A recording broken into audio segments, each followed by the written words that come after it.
Greetings and welcome to another episode of The Underground, where the talented are featured, the unspoken are mentioned, and the hidden are discovered. I'm your host, Sid Simone.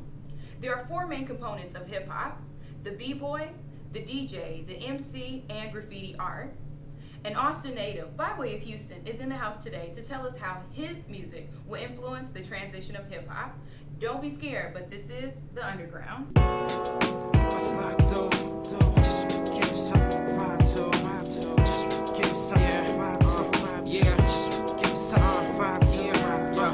For the most part, my flow be Van Gogh or Mozart. Nod your head, act like you know art. My homie told me keep my head high. That's when the Hey, I'm Sid Simone, and this is The Underground. Kydd is the oldest of 8, and I want to know, how did your upbringing influence your music, being the oldest of 8 kids? Well, my upbringing, I would have to say my older brother, Tank, was into it first, and I picked it up off of him.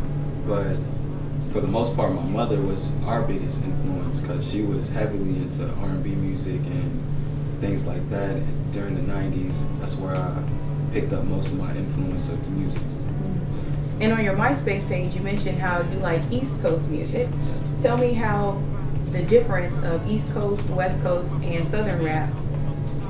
Well, East Coast music was, back in the day, it was more lyrical, it was more authentic, and West Coast, I would have to say, they were more influenced by things at the time, gang violence, but still their music it complements their style and their way of life and way of being.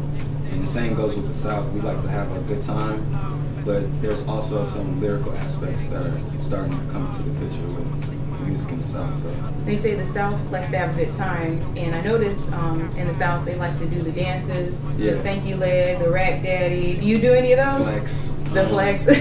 Not really. You see me in the club, I'm probably doing a little two-step, just chilling. Okay. Yeah. So your music doesn't focus on the dances, you are more lyrical. More lyrical, more trying to express how I feel, trying to reach out to people that feel the same way that I feel. Now, some people think that hip hop is more lyrical versus rap focuses on the beat, the music. Which one do you fit into? Are you rap or are you hip hop? I would say I'm more hip hop because I think being hip hop, it has to do with more of the culture and more of the art behind the music.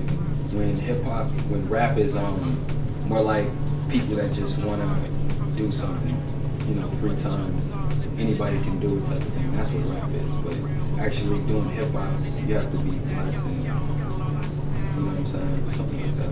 Who are some of the greatest hip hop artists? Greatest? Wow. That's a good question. Because I could put a few on the list. A few, okay. I would have to, let's start off with, on a good day, I would have to say Jay. Then I have to slide to a group, Slum Village.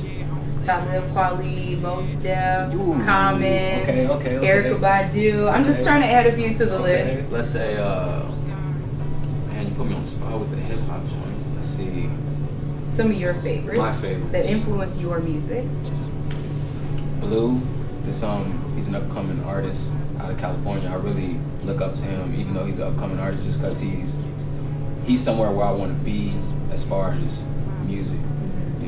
He's really found himself, and people like that you can appreciate.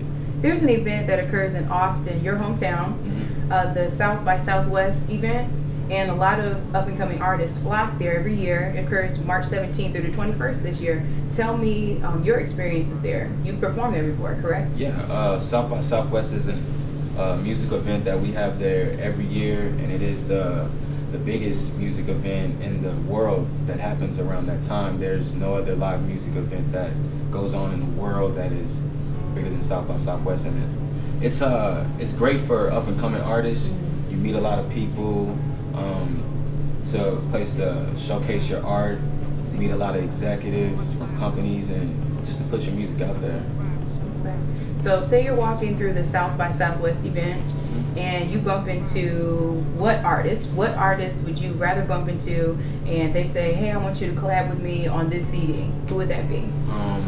I would have to say this artist named Colin Monroe. Right. He's a R&B alternative singer.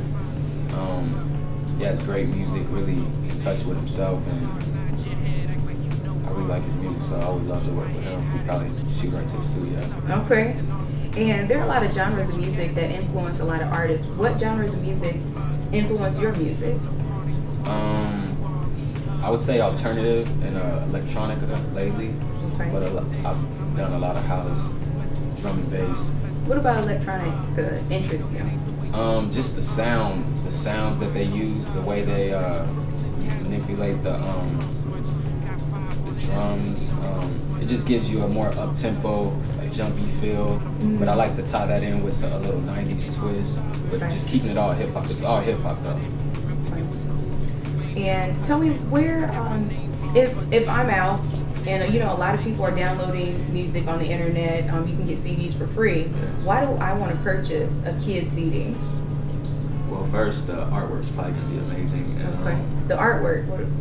the artwork, the cover, whatever you're gonna see on my CDs is gonna be amazing. But Do you design the cover yourself? no, I have there's people that does it for me, but I have a lot of input into it though.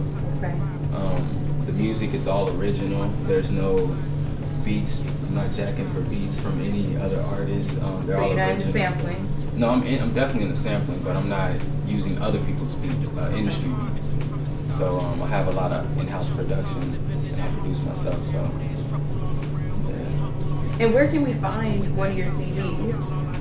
Well, right now you can find it on my MySpace, which is myspace.com/the leader of the new school. That'll be myspace.com/the leader of the new school, or you can download it free at elsinthesky.com. Don't tell me about the free, no?